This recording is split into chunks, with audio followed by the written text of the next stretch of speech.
a portion from the book entitled The Messiah by Jerry D. Thomas, a modern adaptation of the book The Desire of Ages.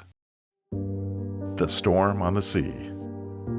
It was the end of a long day of teaching and healing by the Sea of Galilee, and Jesus was exhausted. For days he had ministered to the people, sharing his first parables, explaining his kingdom, and how to be a part of it. Evening had come, but still, the crowds didn't want to leave. Jesus needed rest. After dismissing the people, he asked the disciples to take him to a quiet, hidden place on the other side of the lake. They quickly pushed their boats away from shore and headed out into the lake because the people were already filling other boats to follow them. As soon as the ship sailed, Jesus lay down in the back of the boat and fell asleep. What began as a calm, pleasant evening quickly turned into a stormy night. The wind suddenly began to howl, driving the little boat into wild waves that grew larger and stronger by the minute. Soon they were washing over the boat, filling it faster than it could be bailed out. The other boats that had chased them from the shore were caught in the same storm.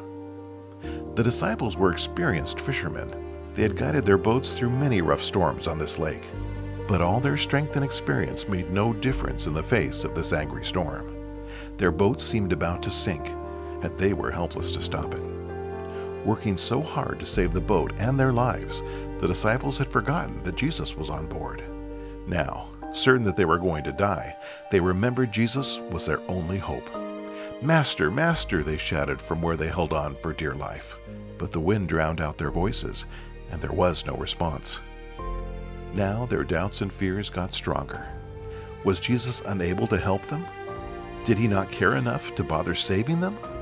Again they called out to him, but the only answer was the shrieking wind. With no hope, they stared into the black water that would soon be their grave.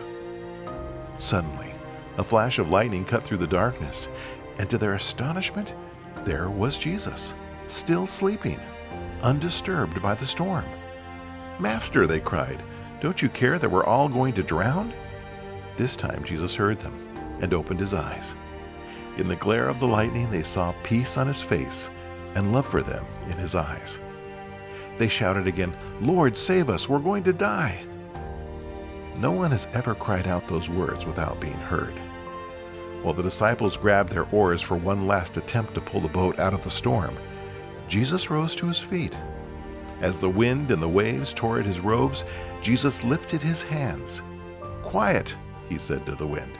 "Be still," he said to the waves. Instantly, the wind stopped, the waves sank, and the clouds dissipated. The boat bobbed on quiet waters under a sky full of stars. As the disciples stared, Jesus asked, "Why were you afraid? Don't you have faith?"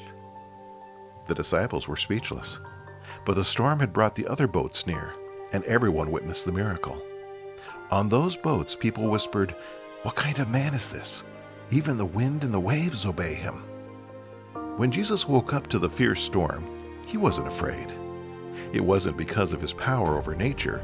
He had given up that power to come to earth. It was because he trusted in his Father. Jesus had faith in his Father's love, and it was his Father's power that quieted the storm. The disciples could have had the same trust and the same peace in the face of the storm, but they forgot about Jesus and tried to handle the storm on their own. Only when they cried out to him could he help.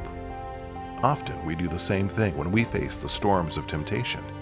We try to battle the temptation alone, trusting our own strength of will until the attraction of sin is ready to sweep us away. But if we call out for Jesus' help, he will always answer and save us. Because of sin, the human heart is filled with passions that we cannot control. We are as helpless here as the disciples were on the lake. But no matter how strong those feelings are, those who cry out, "Lord, save me," will be rescued. His grace will give us peace. His love will give us hope.